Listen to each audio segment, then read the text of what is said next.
Eu cheguei aqui no ano 2002, que eu pisei no solo brasileiro. Eu vim através de um programa chamado Programa de Estudante Convênio de Graduação.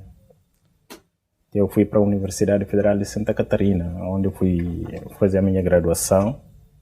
Fiz o meu mestrado lá e também acabei fazendo o meu doutoramento lá. O Mamadou nos procurou, concorreu a um edital de bolsas.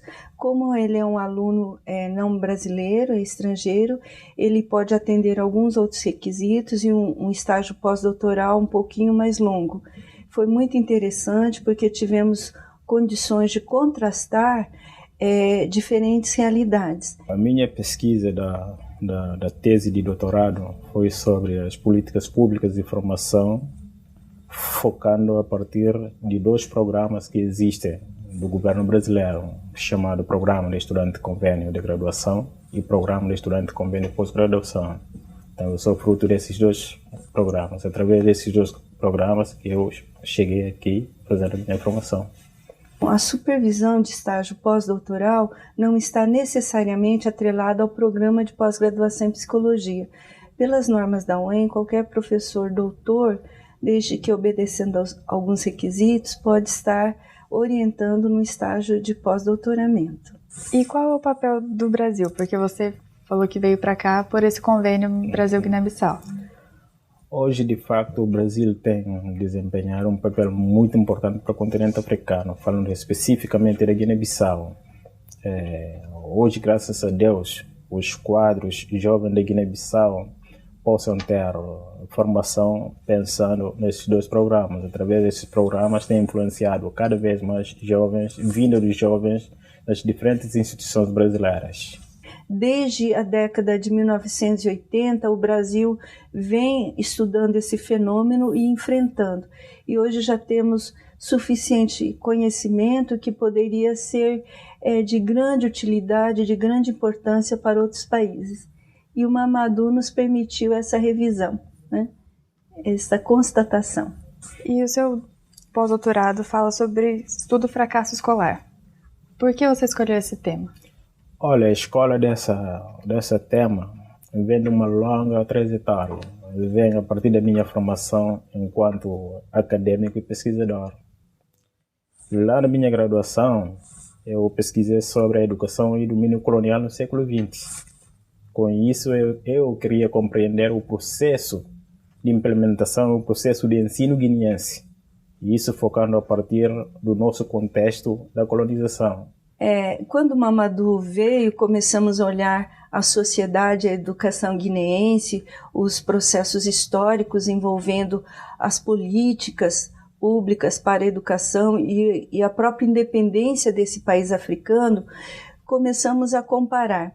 Então, Guiné hoje enfrenta uma situação que o Brasil já enfrentou há algumas décadas atrás. A Guiné-Bissau é um pequeno país africano que fica localizado no costa ocidental do continente africano, tem aproximadamente 1.500.000, 600 habitantes por aí. Ela sofreu uma dominação colonial muito extensa e foi invadida a partir de 1445-46 e foi independente a partir de 1974. Nesse universo dá para ver que dá em torno de 500 anos de colonização. E ela chegou à independência só a partir de 1974. Você sendo o primeiro pós-doutor em psicologia do país, qual o peso disso para você? Olha, muita responsabilidade. Muita responsabilidade. Por que eu digo isso? Relatando um pouquinho o meu contexto histórico da minha formação. Quando eu estive aqui, terminei a minha graduação, ingressei no mestrado.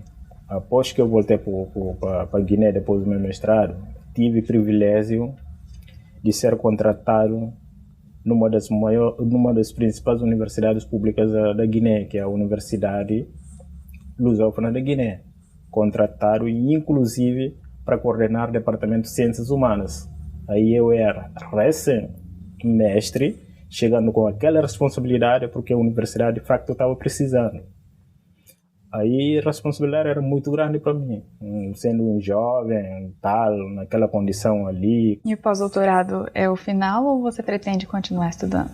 Olha, a partir do momento que tu começasse a trilhar nesse caminho, não tem como parar, mas é aprofundar e cada vez mais aperfeiçoar, porque hoje o mundo está em constante transformação, cada vez mais está aparecendo desafios que devem ser enfrentados. Nesse caso, no campo da educação, ainda que eu acho que é muito imaturo a questão do enfrentamento do fracasso escolar, que é um fenômeno que tem dado consequências enormes.